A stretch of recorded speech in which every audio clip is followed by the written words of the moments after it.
আজকের কার্যক্রম শুরু হয়েছে কিনা আর কোনো হেভিওয়েট প্রার্থীর আপিল নিষ্পত্তি হবে কিনা?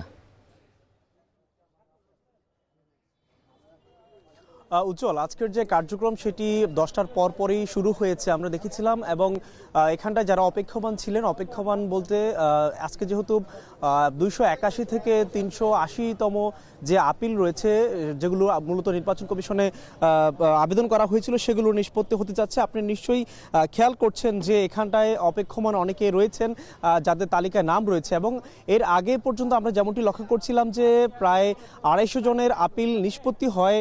তবে এখানটায় আপিল নিষ্পত্তির ক্ষেত্রে আমরা যেমনটি লক্ষ্য করছি বেশিরভাগই কিন্তু প্রার্থিতা তারা ফিরে পেয়েছেন। তবে এখানে আপনি জেনে থাকবেন যে রিটার্নিং কর্মকর্তার সিদ্ধান্তের বিরুদ্ধে যে আপিলগুলো পড়েছে সেক্ষেত্রে কিন্তু কয়েক ধরনের বিষয় আমরা বেশিরভাগ ক্ষেত্রে লক্ষ্য করেছি। যেমন আপনাকে যদি জানাই যে এখানে বেশিরভাগ ক্ষেত্রে যে ঋণ খেলাপি সংক্রান্ত যে বিষয় সেটি ঘিরে কিন্তু অনেকের প্রার্থিতা বাতিল হচ্ছে কিংবা অনেকেই ফিরে পেয়েছেন তাদের যে উল্লেখযোগ্য কারণ সেটি দেখানোর পর। এবং একই সাথে আমরা যেমনটি লক্ষ্য করছিলাম যে স্বতন্ত্র প্রার্থী যারা রয়েছেন, স্বতন্ত্র প্রার্থীদের ক্ষেত্রে যে 1% ভোটারের যে স্বাক্ষর সেটি তারা নিশ্চিত করার পরেই মূলত তাদেরকে প্রার্থিতা ফিরিয়ে দেওয়া হচ্ছে। এবং আপনি জেনে থাকবেন যে রিটার্নিং কর্মকর্তা যে সিদ্ধান্তটি দিয়েছে, দেশব্যাপী আমরা দেখেছিলাম প্রায় 2500-এরও বেশি মনোনয়নপত্র সংগ্রহ করেছে এবং সেখান থেকে মূলত বাতিলের সংখ্যায় প্রায় 700-টিরও বেশি ছিল।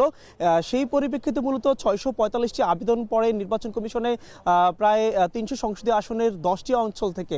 সেই 10টি অঞ্চলে যে যেই আপিলগুলো পড়েছে সেটি ঘিরে মূলত আমরা দেখেছিলাম আজকে যদিও পঞ্চম দিন, এর আগে চতুর্থ দিনে 70টি করে মূলত 280 জনের আপিল নিষ্পত্তি হয়। সেই ক্ষেত্রে আমরা যেমনটি লক্ষ্য করছিলাম যে এখানে দুই ধরনের, যেমন আপিলের কথা আপনাকে বলছিলাম, অনেকের প্রার্থিতা কেন তাকে দেওয়া হয়েছে কিংবা তাকে বৈধ করা হয়েছে সেটি ঘিরে তারা কিন্তু এক ধরনের যেমনই আপিল করেছে এবং অনেকে কিন্তু তার বিরুদ্ধেও করেছে। বলা চলে এখানে দুই ধরনের ব্যাপার রয়েছে। সেক্ষেত্রে আমরা যেমনটি লক্ষ্য করছিলাম নির্বাচন কমিশন যে আপিল শুনানি করছে সেক্ষেত্রে কিন্তু বেশিরভাগই তারা প্রার্থিতা ফিরে পেয়েছে এবং আজকে মূলত এতদিন ধরে 70টির মতো আপিল শুনানি হলেও আজকে মূলত 100টি আপিল শুনানি হতে যাচ্ছে। আমরা রয়েছি, আপনাকে সবশেষ পরবর্তীতে জানাতে পারবো। উজ্জ্বল।